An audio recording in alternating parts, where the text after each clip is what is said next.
খায়ৰুল ডাঙৰীয়াই যেতিয়া গম পালে যে তেখেতৰ ট্ৰান্সফাৰ অৰ্ডাৰ ওলাইছে, তেখেতে পইচাটো মতিউৰ ৰহমান ডাঙৰীয়াক খুজিছিলে।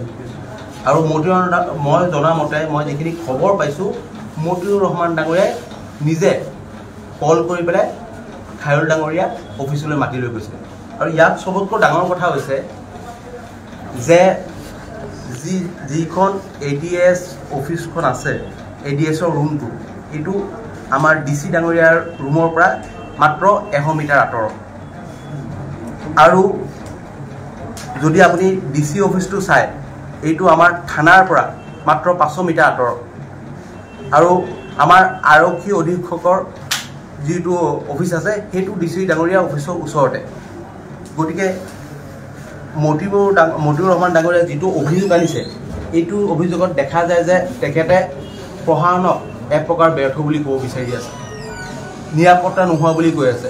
যদি এইটো অৱস্থা হয়, আমাৰ সাধাৰণ ৰাইজ নিৰাপত্তাত আছেনে, এই কথাত আমি চাব লাগিব। দ্বিতীয় কথাটো হৈছে, আহু কাৰণে পৰু কাৰণে মই খবৰ পালোঁ যে যেতিয়া এই খায়ৰুল ডাঙৰীয়া মাটি লৈ যোৱা হৈছিলে, তেতিয়া অফিচ বন্ধ হওঁ অৱস্থা, আৰু তাত বহুত মানুহ আছিলে। এই মানুহবোৰক ৰুমৰ পৰা উলিয়াই দিয়া হ'ল। উলিয়াই দিয়াৰ পিছত খায়ৰুল ডাঙৰীয়াক আকৌ ভিতৰত মাতি নি পেলাই তেখেতৰ লগত ভিতৰত যিখিনি কথাই হৈছে, যদি খায়ৰুল ডাঙৰীয়াই সঁচাকৈ এনেকুৱা কাণ্ড কৰিছে, সেইটো এটা ঘৃণনীয় অপৰাধ, সেইটো শাস্তি হ'ব লাগে। আৰু যদি তেখেতে কৰা নাই, সেইটো কাৰণে উচিত তদন্ত হ'ব লাগে। আৰু এটা কথা ক'ব বিচাৰোঁ, তাত CC কেমেৰা আছে। যদি আপুনি চাই, অফিচৰ ভিতৰত নহয় কিন্তু বাহিৰত CC কেমেৰা আছে। এই CC কেমেৰা ফুটেজটো আমি চাব লাগিব। কিমান বজাৰ পৰা কিমান বজালৈ আপুনি CC কেমেৰা ফুটেজ বিচাৰিব? এইটো মই যিমানখিনি জানো, এইটো 5টাৰ পৰা 7টাৰ ভিতৰত ঠাইখিনি।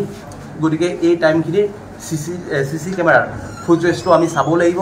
কাৰণ এইটো খায়ৰুল ডাঙৰীয়াই এই দৰ্জা বন্ধ থাকোঁতে দৰ্জা ভাঙি পেলাই সোমাইছে, নে খায়ৰুল ডাঙৰীয়াক মাতি নিয়া হৈছে, নে ভিতৰত থকা মানুহবোৰ কেতিয়া ওলালে, এই কথাবোৰ তেতিয়াহে তদন্তৰ আওতাত আহিলে বা CC কেমেৰাত চালেহে আমি বস্তুবোৰ গম পাওঁ। আৰু এটা কথা হৈছে, যিটো চুৰি মাৰাৰ কথা কৈ আছে, এই চুৰিটো পিছত প্ৰশাসনৰ বা আৰক্ষীয়ে ফৰেঞ্চিকৰ কাৰণে পঠিয়াইছেনে, তেখেতসকলৰ ফিংগাৰপ্ৰিণ্ট কাৰ পাইছে, সেইটো তদন্ত হ'ব লাগে। যে চুৰিত এই খায়ৰুল ডাঙৰীয়াৰ ফিংগাৰপ্ৰিণ্ট আছে নে নাই, এই কথাবোৰো তদন্ত হ'ব লাগে। গতিকে মই আপোনালোকৰ জৰিয়তে এই গোটেই সন্দৰ্ভত উচিত তদন্ত বিচাৰোঁ।